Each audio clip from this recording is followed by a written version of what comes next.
Okay, so I decided to finally install some things inside my 2022 Sprinter van.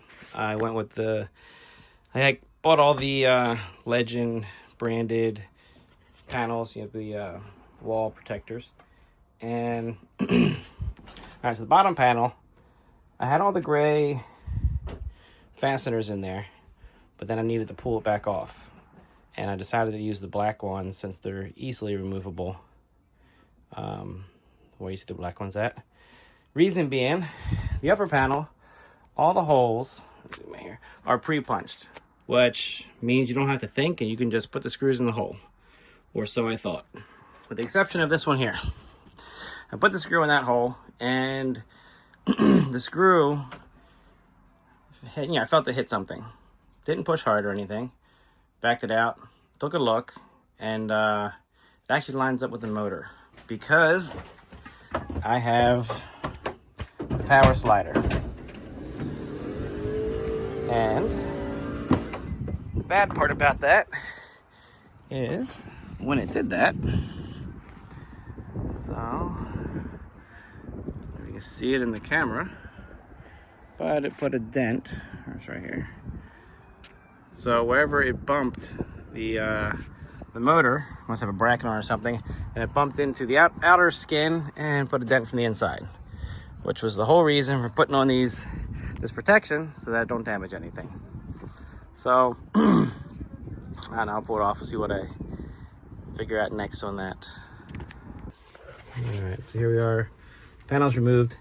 So now the screws that they sent seems like a good idea. We got a self-drilling screw with a standoff built in, though the threads don't quite go up to that shoulder and the threads aren't quite big enough. Here the metal is a little bit thicker. This screw bit well. I tightened up all of them by hand and none of them really bit well at all. So, but the good thing to do, in retrospect, well, I mean, if you drill the hole, you're already done, actually. If you drill it in a bad spot. So, all of these check out. See. This one's not... See, this one's not super deep, but it is deep enough. Sorry, I'm not watching the camera. This is a problem one, right here, see? Can't get anything in there. You can actually see in there, and you can see it actually pulled the metal out this way instead. That lined up right with the motor. Probably only affects the ones with the power slider. My luck, that's what I have. So, all right, on to the next step. All right, so my solution, for better or worse, I'm going to install M3 nutserts, or rivet nuts, whatever you like calling them. So I'm using a drill bit with a drill stop on it. Get the focus on that. I want to put it up against this. So, here we go. All right, so I think I said M3 before. They're actually M4 rivet nuts. So there they are put in.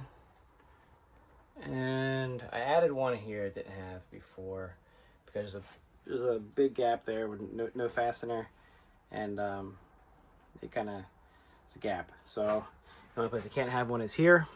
Now I had this panel back off. I didn't take any videos. I do have some pictures. There's actually a couple motors in there. One for the lock, one for the mechanism that pulls the door closed, and I don't know if I'm not sure where the one is for the slider door. Maybe it's in there too. So I used all the original ones that were here, except I was short two. So I got, these are removable. You pop the pin. There's a lot of stuff behind this panel that may need access. And the gray ones that it comes with, they are extremely tight. I consider it permanent. When you pry them out, I actually bent the handle on like one of these tools here. I bent one, squeezing it. Some of them broke as they came off. It was such a hard pull that the metal of the door where the hole is actually pulled out some, so you can see it. So I found it easier to pry them back a little bit, cut off with a knife and then knock it through the rest of the way, and then just get the pieces out of the door. Which, when I went to get the pieces out of the door, I found these in my door too, which I'm guessing is from when they built the van, because I bought it new and I didn't do it. So, all right, so there's where we're at. All right, so here's the panel up. I used some stainless steel M4 truss head screws. Put some blue Loctite on them because I'm not cranking them in tight. I don't have any kind of standoff or spacer behind them, so I just make them snug. They're pulling in a little bit, and then I'm using the Loctite when that sets up so they don't back out. And oh, he's got a little switch here for behind here. I could cut it out and not worry about it. It's for the manual. Switch the door to manual. Oh, I don't know if I mentioned before, I did drop down the motor in here. The motor's just really close to the outer skin. Wouldn't have been an issue if you had a door, an all manual door. Probably wouldn't have been a thing. So, all right, well, that's it for that.